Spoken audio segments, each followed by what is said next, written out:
Hi friends, today my lunch రాగి సంగటి, అందులోకి బెండకాయ పులిహోర. చాలా బాగుంటుంది. మీరు కూడా ఎప్పుడైనా ట్రై చేయండి.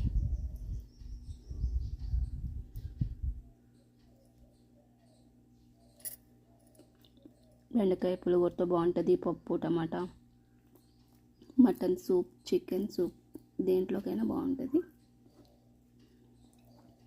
కాలిపోతుంది.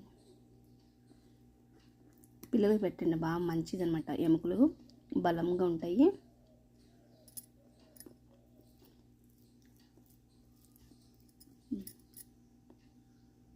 అలానే రాగి పిండితో చేసిన ఏ వంటలైనా కానీ అందరికీ మంచిదే. ఎముకలకి బలము, ఆరోగ్యానికి ఆరోగ్యము, అన్నీ బాగుంటాయి. మన ఛానల్లో ఉంది రాగి సంగటి.